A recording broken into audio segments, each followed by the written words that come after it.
Welcome back to Farmyard Care, the place where practical farming dreams meet real, everyday possibilities. Have you ever stood in your backyard, walked across your small homestead, or looked at that piece of land you hope to build on one day and asked yourself, how could I actually earn a living from this? Here is the hard truth many people do not talk about. Nearly 6 out of 10 farms in this country are not making a profit, and the average American farm loses around $1,500 a year. That is not just a number on paper. It represents real families working long days, spending real money, and still struggling because they are following an old model that no longer works for everyone. When most people hear the word livestock, they immediately picture huge pastures full of beef cattle or large barns packed with broiler chickens. But what if that picture is too limited? What if some of the best income opportunities are not in the animals everyone is already raising?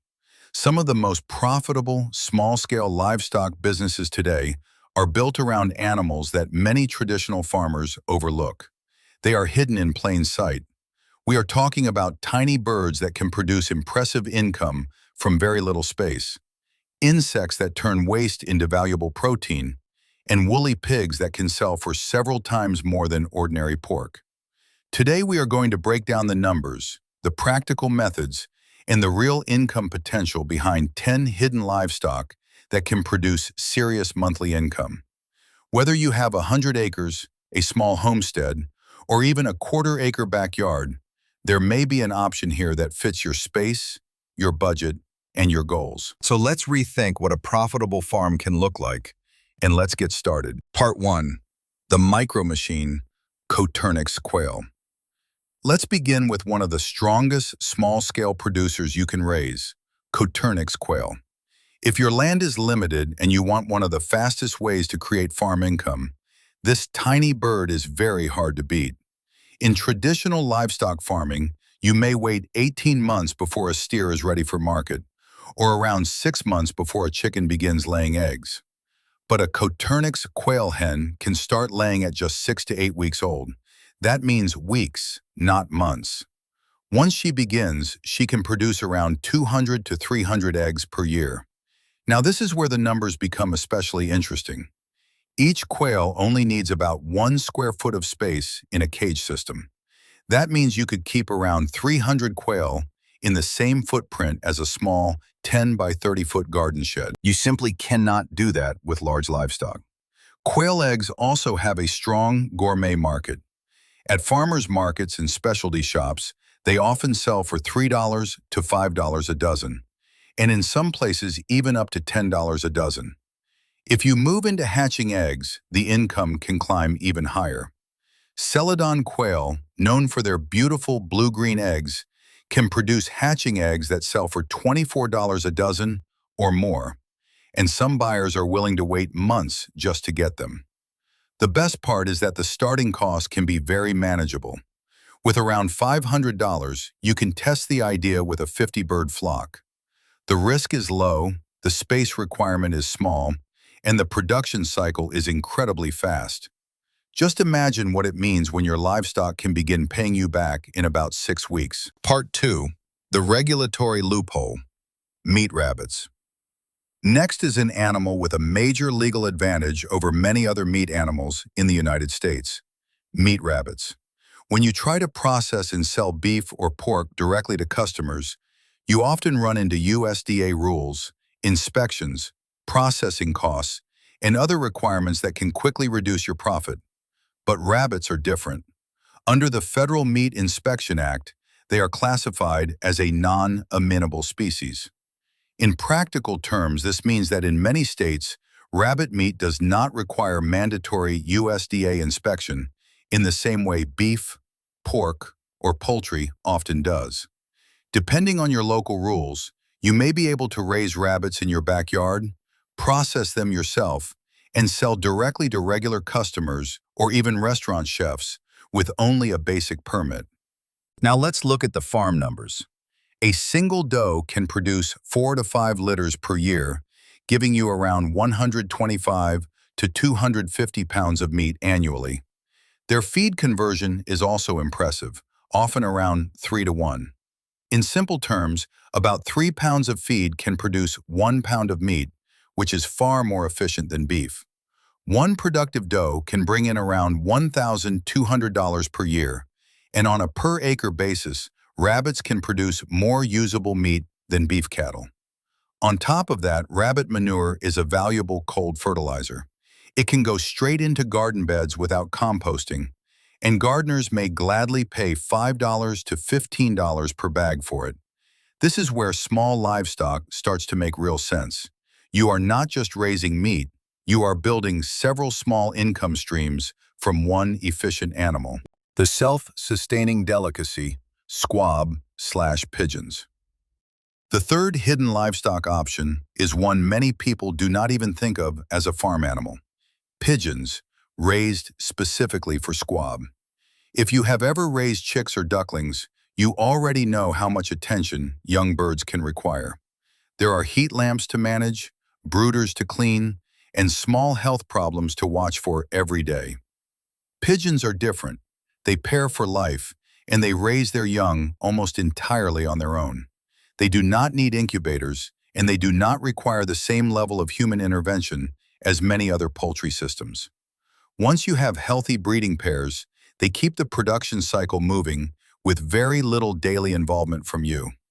A breeding pair usually costs around $50 to $100, and each pair can raise about 12 to 15 squabs per year. Squab is considered a delicacy in many gourmet and ethnic markets. These young birds can sell for $20 to $30 each, which can bring in around $300 to $450 in profit per breeding pair annually. Now think about scaling that carefully. 20 breeding pairs can take up less space than a standard chicken coop, yet they may generate $6,000 to $9,000 per year. That is the power of choosing livestock that fits a specific market. Instead of working harder every day for your farm, you set up a system where the animals do much of the production work for you. Part 4.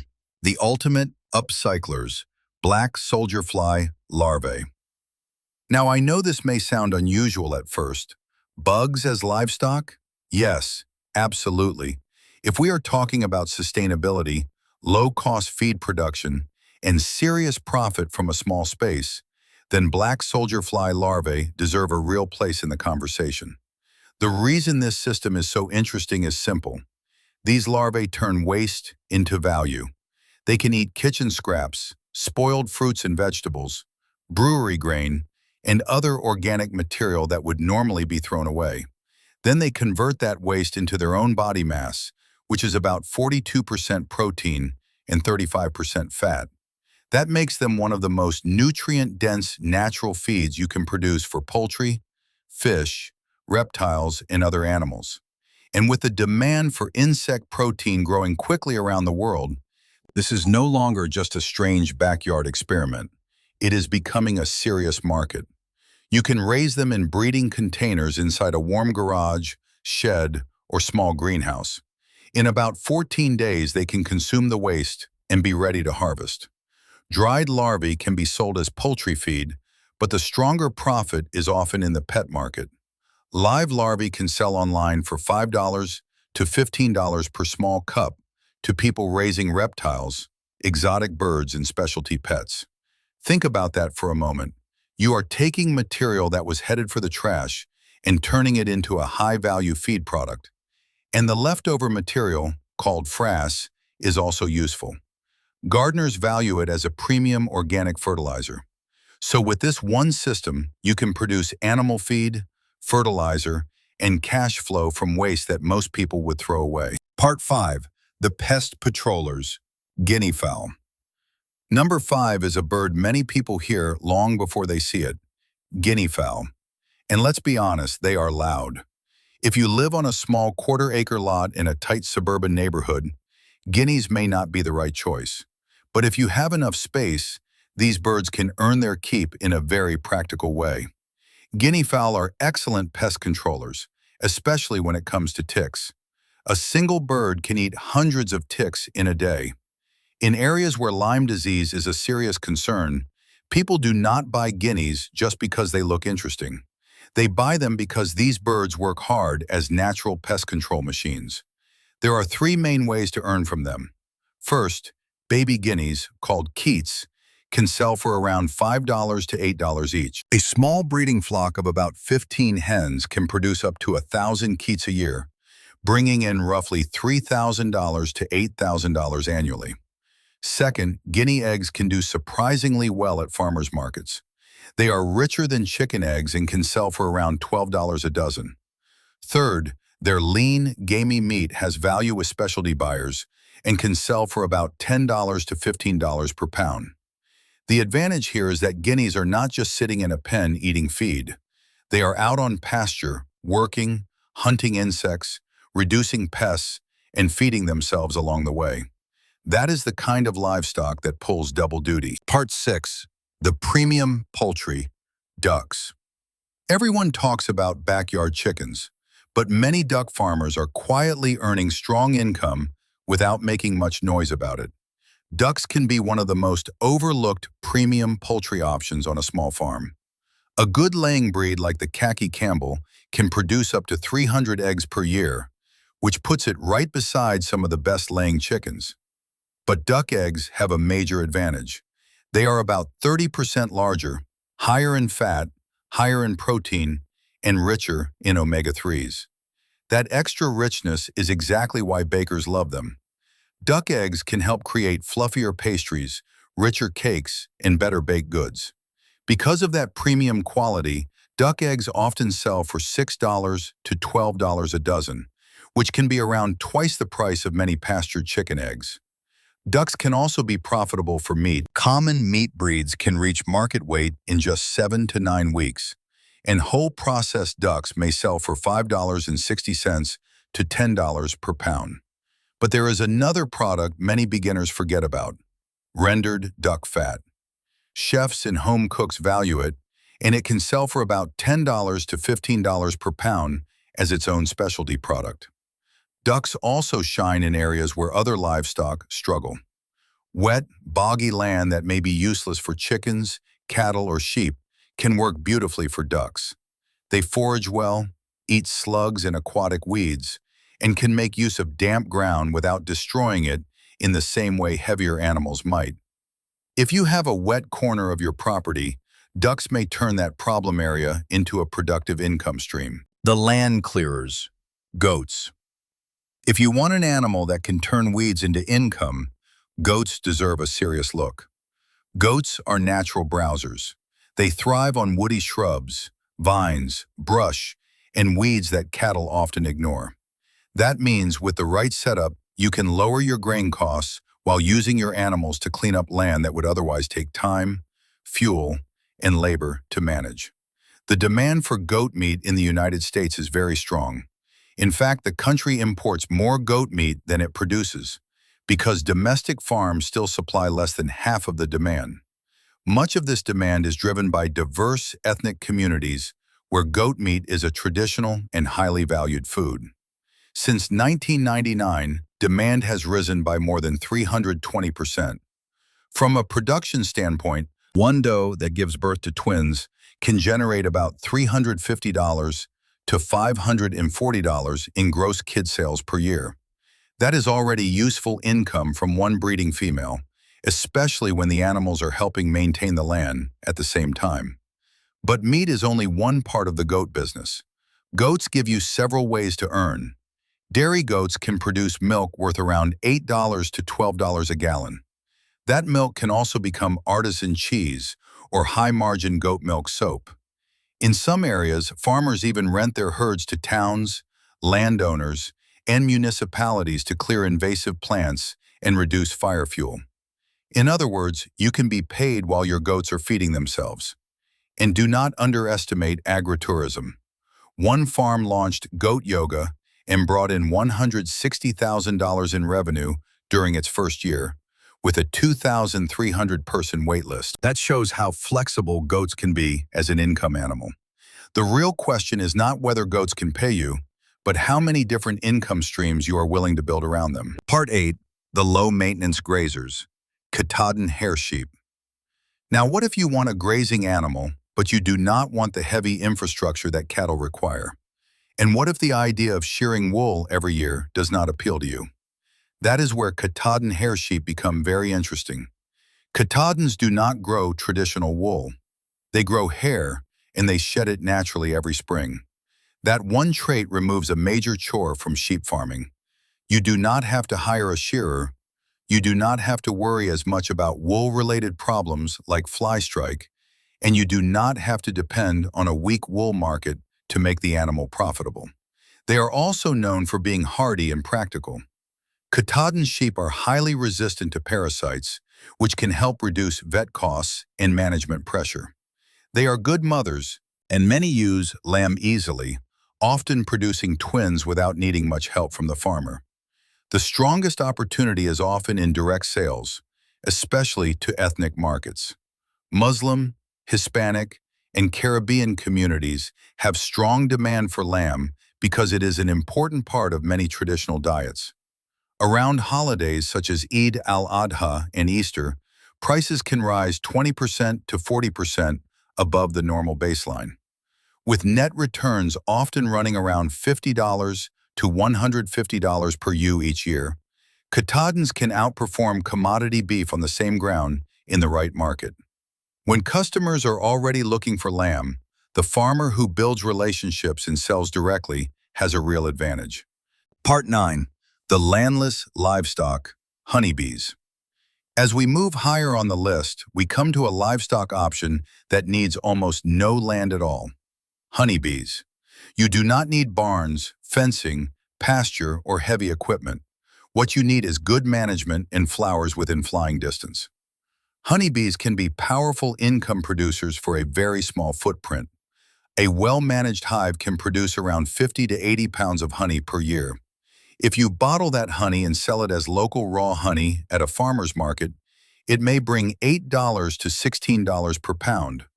Specialty varietal honey can go even higher, sometimes reaching $24 per pound. But honey is no longer the only major income source in beekeeping. In many areas, pollination services have become even more valuable. Fruit and nut orchards depend heavily on bees, and growers are willing to pay for reliable colonies. In California, almond growers may pay around $290 per colony just to rent bees for a short pollination period. There are also other products and services to consider. You can sell nukes, which are starter hives, for up to $175 each. Queen bees can sell for around $50 each.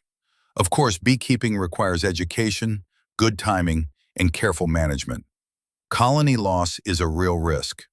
But when you compare the income potential to the tiny amount of space required, bees are one of the most impressive small farm livestock options available. That unused corner of your yard could become a real buzzing business. Part 10. The gourmet giants, heritage pigs. Finally, we come to one of the highest value livestock options for farmers who are thinking long-term. Heritage pigs. Breeds like Mangalitsa and Kunakuni are not ordinary commodity pigs. They belong in a premium market, and that is where their real value begins. In the standard pork market, a finished hog may only bring a few $100s, but one Mangalitsa hog, raised carefully on pasture and sold directly to consumers or high-end chefs, can generate $1,300 to $4,000 or more in revenue. The reason is quality.